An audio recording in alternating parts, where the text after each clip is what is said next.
everybody, Tom Marks from IGN here with Brendan Graber. Whoa, hi Tom. Hello. Good to see you again for I know. our 19th week of covering Smash updates. 19! We're 1 week away from 20. Whew. We've come so far. Thank you for watching, guys. We're not going to get much farther. The game's almost out at this point, but we've got 5 whole days worth of Smash blog updates to look back at, starting with Luigi, who is very not dead. Yeah, he got better. Clearly. I kind of honestly thought that since the running joke is Luigi's a punching bag, I thought he'd be the last person that ever got his update. Because he was like the last person in the Everyone's Here trailer, him and Yoshi, and he just got dunked on. So I'm props to Sakurai for showing him off early.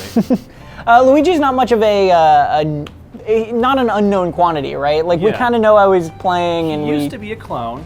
He's gotten his own little moves now, but he actually now retains his up tilt uppercut attack that he had in Smash 64 when he was just a clone of Mario. Right. Which is cool. And then, of course, his super jump punch has that really weird sweet spot if you're really close to them. Yeah. It now has that kind of like zoom in dramatic effect because it's like a KO half the time, which I like. It's also flies a lot farther, and then when he falls back down, there's a less landing lag, which was really problematic for him in earlier games where if you miss that, he whiffed, he just sails back to the ground, just stops there for like a couple seconds. We also know now he's using his vacuum for throws, is that right? We didn't see it, so we don't know if he actually just used to suck at people like Kirby does, or if he just kind of like stashes them in the thing and shoots them out. So we haven't seen how that looks, but I'm happy how he has his own little variations. Now. It could be something too, like the hook shot for Link or something like that, right? Where it's just like a little bit more range. Yeah, that would be crazy. Next up, we had Ditto, right? Another Pokemon we knew was coming, but we kind of just got a little bit closer look at. Yeah. So at first I thought that this would just take over the form of a random person on the screen, but it actually takes over the form of whoever throws the Pokeball and summons Ditto. I'm sad that they don't keep the little Ditto smiley face. It's just actually like a carbon purple copy of that fighter. But Ditto then uses all of the special moves and movesets of that character. So it's getting like a free CPU to fight for your side. Yeah, this is a thing that we've been seeing more of with this Smash Bros. Or leading up to Ultimate is assist trophies, or in this case a Pokemon, that sort of behave like CPU fighters, right? They have a life of their own. Probably can be KO'd too, I would imagine. Yeah, there was something I think we saw a while back was the actual like assist trophy KO is like a thing now. Yeah, you can get points. So Ditto can become a target, but will also be very formidable probably. It's probably a double-edged sword in that regard if you're playing with people who are really good and can just destroy the Ditto really fast.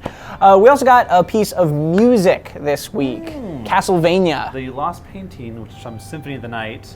I really like this music. It's very different.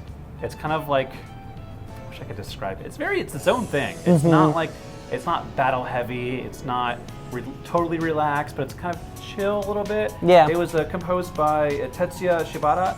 If you know that name, it's because he's composed songs for Devil May Cry, which is awesome.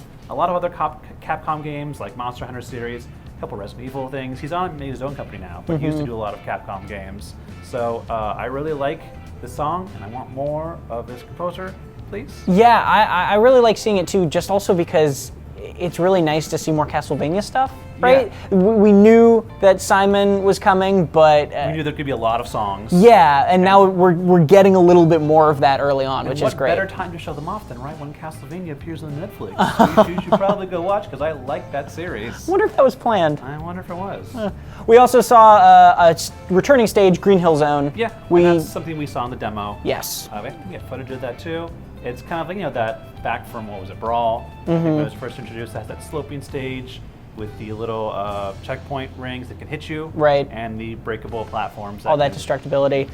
It seemed like it basically is unchanged in terms of functionality. Yeah, from what we can tell. They have some of the Sonic characters racing around the background. Yes. Will one of them be an Echo Fighter? Only time will tell. Well, speaking of more fighters, we did also see Pac-Man, another playable fighter for this one, who I've actually got to play a lot of because in E3 demos and at Comic-Con and various places. Yeah, he was in the demo, right? Yeah, and Pac-Man, back at the time when I first played Ultimate at E3, it surprised me how hard he was hitting. Like, he really feels like he's kind of gotten a little bit more punch.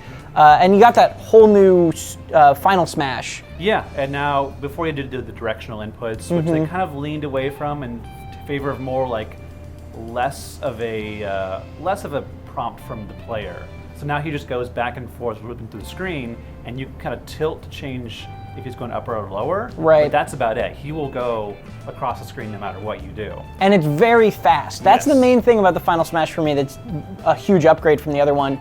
It's functionally different, but since it's so fast, it's much harder to dodge. I felt like on big maps especially, Pac-Man's Final Smash was basically like just the game of keep away, right? You were just like running away from him and it was usually fine and nothing was the matter. Like if you were on a smaller stage, it was a little more deadly, but Right. it was very hit and miss. This one feels at least like it'll be, I don't know how strong it'll be, but it'll be more consistent, which I like. I think it's funny how like for Sonic, for the alternate costumes, just like you can make them a little darker blue, a little lighter blue. Pac-Man, no, it's got to be yellow. Yeah. Changes mitts. That's all we're letting you do to him. He's got to be yellow. It's not even different shades of yellow. No, it is like, just yellow. Give him a red armband. Give him a yellow armband and a checkered one. But we did get to see a lot more of him because he's playable. So some things I noticed were his throws are fixed. He had a kind of weird that grab move that wouldn't always connect. Yeah. Because it was a bit like a Galaga. Yeah, I thing. remember that. That's better. He's faster on the ground. His down tilt and up tilts have a little changed a bit now. Oh. His down tilt's much safer because it doesn't put him out as a risk as much. He comes back to his starting position after attacking. His dash attack, where he does the little chomp, chomp, chomp, now does 4 hits instead of 3, which I like. That was one of my favorite moves anyway, Exactly. so His aerials have less landing lag. His bonus fruit, the one where he cycles through, that's a lot faster, which is better if you're an experienced player who knows what they want. And getting the right ones quickly is good. But you only drop them once now. If they drop more than once, then you can't grab back anymore.